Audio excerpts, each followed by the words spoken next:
Hey, welcome back to another Generational Gains episode with Carson Herlean, my son and I.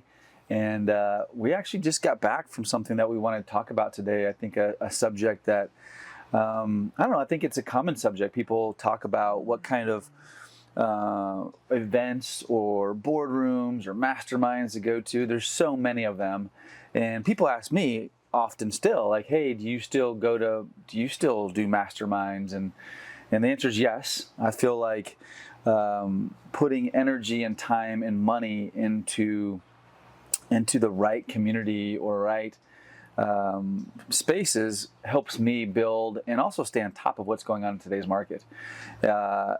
Just staying in my own little silo or my own little business, sometimes you don't get to see the other variables and other things that people are doing. So Carson and I had the opportunity to go out to something called the Boardroom. It's Kent Clothier's event, and we both participated. I'm a facilitator, but also a member. And I think this is Carson's maybe second Boardroom that he's been to. And let me just kind of give you a background on what the Boardroom is, and then we wanted to share with you today. Today's episode I'm excited about because it's our takeaways from this 2 to 2.5 day event. And I think it'll be very valuable. I know it'll be very valuable for those listening today because some of these takeaways were impactful for both Carson and I. Different takeaways. Let me just tell you about this Boardroom for a second. Kent's Boardroom is got a few hundred people, and we start together. We talk about the wins and things that are working in our businesses, and then we all have breakout sessions. And it truly is the Boardroom, meaning there's about 10 breakout sessions, 10 different rooms with 15 to 20 people or so, different business owners that all aren't just real estate. There's other businesses as well. And those let's say 20 people in 10 different rooms meet for 5 to 6 hours each day. And every half an hour, a different person does a presentation on what's working, but also what they need help with. In their business. And then the group comes together and helps support them and hopefully helps them solve whatever they're going through, whatever struggle they may be going through. Yeah, and the challenges vary. People come in and say, hey, I have a money problem in my business. Some, hey, I'm having trouble understanding my finances. Some people, hey, I've struggled scaling. My work-life balance is rough. Any business problem that any entrepreneur goes through, they talk about it here. And you have 20 people who've either been through the exact same thing or are going through the exact same thing that can relate with you and help you by giving them, their personal experiences of how they got through those challenges. Yeah, and I would say what's cool about the Boardroom is it's kind of matured. I've been involved with it for many years now, and it's matured to a place where there is no room where there's beginners, meaning someone who's never done a deal yet. Yeah. Every room has people that are successful doing business in their industry, and making money and struggling with different situations. So that's what we did for a couple days. We were in Seattle, and it was very impactful for both of us. And so today we're going to talk about just some of our key takeaways that I think, what I know, will be helpful for many of you that are listening. So Carson, you want to share one or two, and then I'll share a couple things specifically that was our takeaways from the Boardroom. Yeah. So there's like a theme every time we go. There's posters, there's t-shirts, there's patterns of what people talk about. There's the theme every time, and it's every quarter they do this event. And so a reoccurring theme is about mediocrity. Ken, the owner of this mastermind, always says mediocrity is the enemy, or count on your competition's mediocrity. Meaning, most people today, not to be rude, are mediocre in business ownership. If you are exceeding standards, you are busting your butt, you're going to beat everyone out purely just from hard work because everyone else is not willing to do what you're willing to do. And so there's that aspect, but there's also the aspect of yourself. Everyone can be mediocre at sometimes, and everyone has a part of themselves that's lazy, a part of themselves that's super productive. And so trying to become more productive, more efficient, harder working, and cut out the mediocrity in your own life is the other aspect of that message. But he talks about that a lot. And I even have a sticker on my computer that says mediocrity is the enemy now. I took that away because, again, I'm 21, 22 next month. And there's a lot of young people who are trying to learn these different avenues in real estate and business ownership. And I know because of the opportunity that I have that I should be crushing everyone. I just should be. And so, or at least in my mind, I want to be. There's no reason I shouldn't be crushing it. And so it just reinforces that idea of like fighting against myself, my inner mediocrity, to be better every single day. And just knowing that my competition is going to be mediocre and I can crush them, and just having that confidence that I can do that. Just having that reminded to you, having that theme just continuing with you every day is going to make you better. And so that was one of my big takeaways for sure. I love that, because I actually feel like in all of our lives, those listening, I know in my life for sure, we get complacent. And so truly the difference, whatever business you might have or that I have, the difference is not much from really having success and beating your competition. It just takes a little bit more, like literally a little bit more, like doing what you say you're going to do and doing it within a good timeline. That is probably one of the biggest failures, is people get lazy, they get complacent, and your competition's the same way. So you don't have to do a ton more to kick ass in your industry. And I feel like that was kind of one of the exciting things of the takeaway, right? It's like, look, I can go out and crush my competition. And it's not that difficult to do.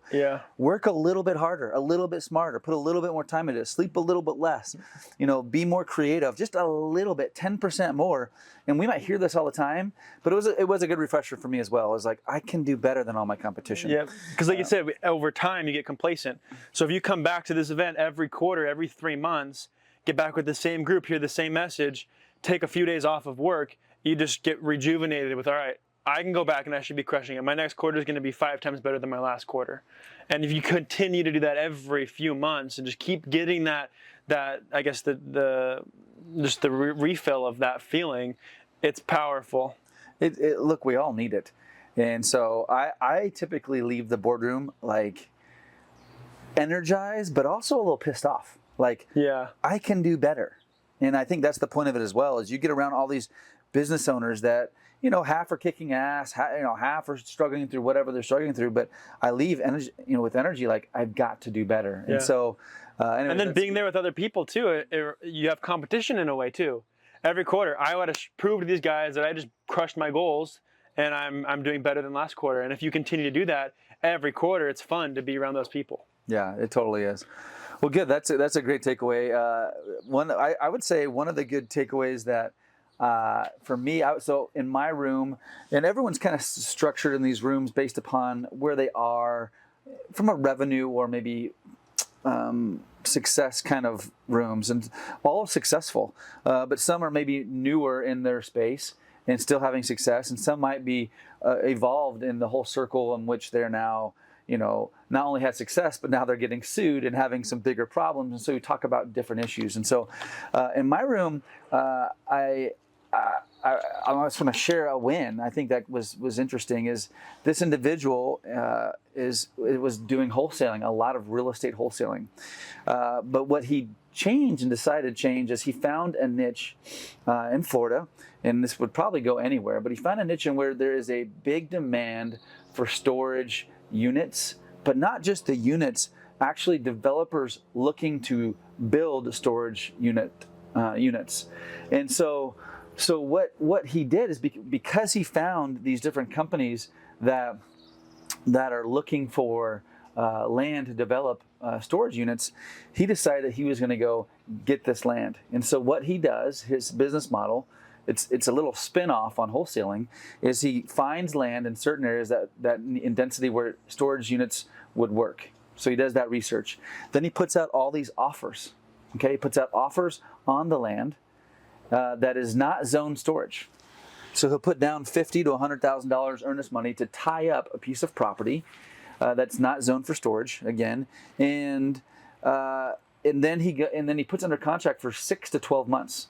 So he's got this long window to now take that property, get his architects involved, get plans involved, submit them to the city, get approval from the city or not, right? That's the risk. So he spends about $25,000 to $50,000 on the plans and the city approvals over that 6 to 12 months.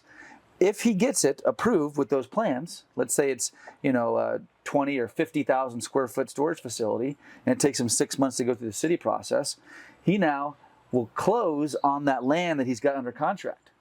And so he's got no risk as far as the earnest money goes because he's got this long window he can get out of it. So it's like a 6 month, his money is just earnest money. So he'll put down $50,000 to $100,000. That's at no risk, but I mean, it's out of his, it's not in his bank account, but it's a title. And then he spends another, let's say, $50,000 going through the process of getting it designed, architect approval, and submitted to the city. And so then what he does is once the city approves it, he then sells this land that's now been zoned, let's say commercial or zoned, whatever it was zoned, industrial. Now it's zoned approved for 50,000 square feet of maybe 2 or 3 storage facility. He then goes these developers who don't want to take that risk or time of getting it approved, and they buy this property. So he'll buy it, let's say this land for, easy number's sake, $1 million, right? He now sells it for $1.4 million to $1.6 million because of the zoning approval. And so there's money to be had in every part of the process. And what I love about what he's done is he's found this little niche, and where he's got a need, people that want to buy the property after it's approved. And he's tying up property for 6 to 12 months to give him a little window to get approved. And so anyways, he's making on these wholesale deals, 6 to 12 months, $300,000 or $400,000 on one deal. Now you do that 2 or 3, 4 times a year, it's $1 million, $1.5 million. I thought it was genius. And so that was just one of the takeaways, successful things that someone's doing in one of our rooms. And by the way, if anyone ever wants to know or hear or be involved in something like that, this guy is successful, but he also has different partners and investors. And so you can obviously DM us and we'll connect you with them. But that was one thing. I'm not going to say his name because I don't know that he wants me sharing this too much of his secret sauce, but that he's doing. So that was one takeaway for me in my room. That's really cool. What else do you have from your room or from that weekend? Yeah, no, that's great. That's a cool story. So I like it because you have all kinds of businesses, right, that come in, a lot of real estate. But everyone comes in and says, hey, here's all my numbers, here's the revenue, here's my ad spend, here's my net profit. And then most of the more successful people in the room come in and say, well, why? Why are you doing this? What's your goal? What's your vision? What's the point of all this anyways? And most of the business owners come back and say, I don't know. I just want to make money. And that's a fine answer, but it made me think, okay, well, what's my vision with everything that I'm doing? Because that would be the takeaway from most people in my room was like, hey, what's your vision? Next time you come here in 3 months, tell me exactly what you're trying to accomplish, and then let's build goals to accomplish that goal. Let's build a plan to accomplish that, or at least have some purpose behind the business. And so that there's a takeaway I had. I was like, okay, I need to work on that. I need a vision. Am I trying to buy real estate just to sell it one day and be done working? Or am I trying to invest or start a brand or a business because I want to build a social media following? Like, what's the purpose of all this? So that's been what I've been pondering on lately is like, okay, what's my brand? What's my why? What are my themes I want within my brand? And what's the exit strategy in a way of it all? So you're I'm still working on it. Contemplating that. Yeah, but I noticed a lot of other investors were working through that same question. Yeah. So I'm sure most people listening to this are in a similar spot, whether maybe they're a small business or they're looking to get into these things, but it's like, okay, forget about the numbers or the math, or the revenue. Like, why? What's the purpose of it all? Why do you want to have $1 million? What are you going to do with it then? Is that going to make you happier? Give you more time? Like, why? So that was a good takeaway for me. Yeah, I reflect on that as you talk about it. I feel like most people, probably even including myself, is when you start a business, your why is, I need to pay the bills, and I need to create something. And then as you start making some money, your why becomes different or greater. Yeah. You know, like maybe it becomes legacy or family or your time or or you find out, like I think someone had said in my room, maybe your room too, that was like, I don't even really like what I'm doing. Yeah. But that's okay. Like I feel like you don't have to. I mean, ideally you love what you do, but I also learned like that if there's something that's working and you don't love it, you need to change maybe a little part of it. But it's also if it's paying your bills and you got some kind of exit, that could be your whys. Okay, how do I exit out of this so I can start something else that I really like? Yeah. And as far as that goes, as far as the why goes, I feel like one thing that people don't do is they don't prepare for their exit early enough. So if you're building something or wanting to build something, a pool cleaning company, if you want to sell your routes and sell your business, that's something you can do, but you should be thinking about 2, 3, 4 years beforehand, what your financials look like, how to kind of get solid financials, because typically you're selling based upon 2 or 3 years of your books. And so making sure that everything's clean as possible, and also understanding what your buyers are looking for. I mentioned a pool company, or it could be a title company or a lending company, whatever it is, start a couple years beforehand, so when the time comes, you're already prepared to sell. So yeah. That's great. There's another thing I want to mention too. I was just reading here from my notes of the weekend. Unless you have any more thoughts on that. Oh, you're good. So Kent was talking about this. He said, there's three ways to scale a business. One is to have more transactions. 2 is have bigger transactions. Or 3, he said, look at all your existing transactions and think who owns that transaction. How can I get a piece of that? For example, almost to your story of what that guy was doing, even different example. If you are a real estate investor and you're paying a realtor a commission to find you the deals or to write all the paperwork for you, why don't your wife just become a realtor and do that for you, and now you get paid more on the project? Simple as that. You just increased your revenue by $5,000 per deal just by changing who's the realtor and adding a skill set. Mm-hmm. So you don't have to do more deals or bigger deals. Just find what things are already happening in your business that you can control and get a piece of. And I thought that was really smart. And it's not like that example of becoming a realtor just to get the extra commissions. It's not hard. It's an easy change to do with your business, and now every deal just made extra grand.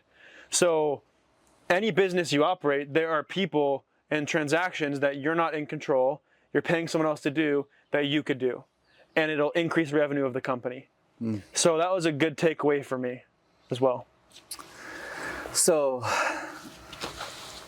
I experienced something that it was a little bit of the opposite of that in our room. There was a presentation with a successful couple that builds custom homes, and they make a lot of money. But what they had found is the people that they were buying their lots from, they were buying them for very low, going through the zoning process, putting the horizontal work in, meaning the power, the gutter, sewage, all that, and then they were selling it to them to build their homes on it, but at a big premium. Yeah. $100,000 lot they'd sell for $500,000. Yeah. And so their presentation was a lot about them wanting to go and develop the land themselves. Yeah. To own that portion of it. And the feedback, again, this is every business is different, and every opportunity, your team could be different. My feedback on that was they had a system that works. Yep. And jumping into something that they don't do for a living might not be the best thing as far as scaling. So the advice I gave them was, hey, why don't you scale your current business first? And then if you want to dabble in some land development to make up on those profits, absolutely go for it. But they were still in the scaling part of their development of homes, and phenomenal homes, by the way, beautiful modern homes that is crushing their competition. But I said, don't get in the land development. It's a whole different business line. It'd be like the guy I told you about the storage. It'd be like him developing the land or getting it approved and then saying, you know what, I'm now going to build the storage facility units. There's professionals that have been doing it for decades and would do a better job. And so anyway, so I think it can go both directions. Sometimes it makes sense to scale and a realtor's license is a simple thing. Yeah. You can easily go get that, add a few $1,000s to every transaction, and all of a sudden it's an extra $50 to $100 or $200,000 revenue to the bottom line. other things take a lot more time and people. And so I do think when scaling, if you're really good at something, focus on that and just do a little bit more of it. And I think, like you just shared, do bigger transactions or do more transactions. Put a little bit more in marketing so you can do a couple more transactions. Definitely something you can do. Yeah. And that's a big theme with Boardroom too, is scaling. Because a lot of people have some processes in place. They do deals consistently. They're like, hey, I have to run all my money back in my business.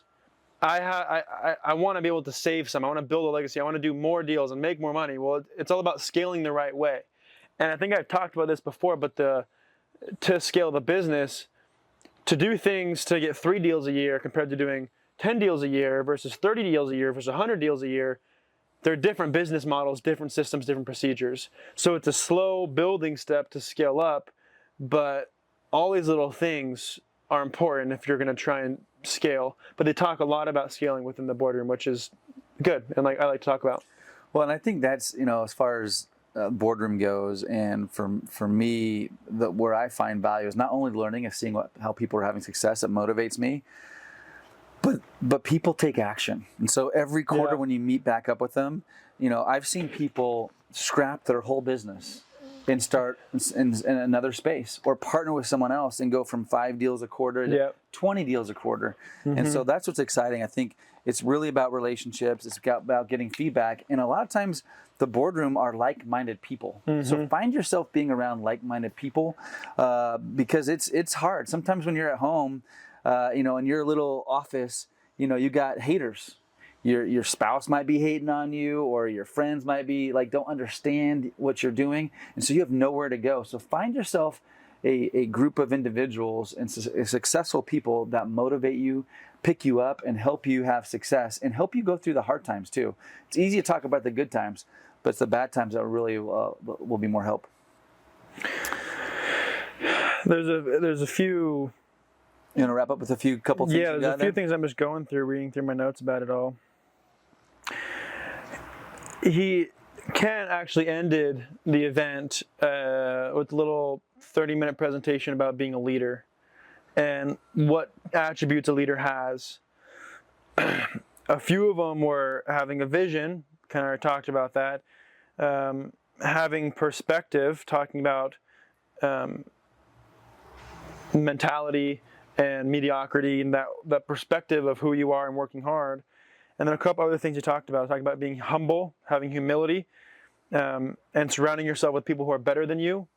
He talked about empathy, and he said empathy is just when you shut up and listen to what people are saying. You take the time and just listen and understand the people around you and their goals and their accomplishments. And that's what being an owner or a leader, a business owner is about. And he also talked about commitment, being committed. Not just interested, being committed. If you don't, if you're not comfortable on social media, well, become committed and don't just be interested in trying social media, be committed. Let's go all in on it.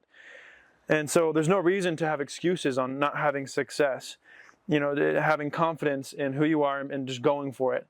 So there's a few different things he talked about there that I liked. And all business owners can take these things and go with it. It depends on where you're at. Yeah, it was helpful. Hopefully today's been helpful for you, understanding some of the takeaways that we had from the Boardroom. There's many more. In fact, we might even do another segment on it for another time. But think about your business. If you're in a place where you want to know, if you're wanting some feedback, feel free to message us, email us. We like to hear. I love hearing about new businesses, where you might be struggling, where you're having success. And we'll talk about it here in our podcast as well, because we're around business owners that are doing all kinds of different things, from real estate to non-real estate stuff, from vehicles to restaurants to all kinds of different things. And it's just nice to hear how people are having success as the markets change, right? Because when interest rates are high and inflation's high, it does affect every business, and so it's interesting to see how people are coping with that and working through it. And a lot of business, like you guys listening, if you're a business owner, you don't need to be embarrassed to share these things or ask for help from people around you. That's what I learned as well here is someone presented and was like, hey, some contractor screwed me. I'm out $400,000. What do I do? And half the room was like, happened to me before too. I get it. Thanks for sharing. Let's tell you our solutions. They weren't like, oh, that sucks for you. Like, you're an idiot. You let them do that. Like, people want to help and give feedback because everyone has problems like that in their business, no matter what kind of business it is. Yeah, that's good. So those of you listening, think about that. Find people to help you, if that's us or whoever it is. Perfect. And as you guys know, all our episodes begin with sweet, sour, and service. So do you want to start or me to go? Sure, I can go. So my sweet this last week was just having a lot of quality family time. We played some serious ping pong, and that's important. No, we've had a lot of family dinners and ping pong and sunsets, and so summertime, it brings all those things. And so I'd say that's my sweet. It's been really nice. As far as sour goes, is I have, there's moments where I'm just seeing Cash. Now, he's with his friends more than me, and it makes me sad because I think summer's now gonna leave me sooner than I think. But what gives me comfort and what I'm grateful for is that they come back. Carson, now I think I talk to you sometimes more than the people that live here at the house with me. And so, and then as far as service goes, sweet, sour, and service. What did I do to serve somebody else? Oh, I know. I brought our gate guy. I bought him a nice fresh donut this morning. So that's nice. So he appreciated that. So that's my sweet, sour, and service. I like it. My sweet is it's the 4th of July week. It's my favorite holiday. It is the funnest thing ever here. So I'm pumped for this week. It's going to be so good. And I got no sours right now, except for the fact that I went to Vegas this weekend and it was miserable. Hot. So hot. But service, last night, Anna wanted to watch a love movie, and that's your service. And so I accepted, and we watched The Notebook. Oh, did you cry? No, but it was actually really good. It's good. So that was fun. You didn't cry? I did not. You need to be more sensitive. I know. I got to watch more of those. It was good though. So that's great. Well, good. Well, I hope you enjoyed today's episode and podcast. So we'll talk to you soon.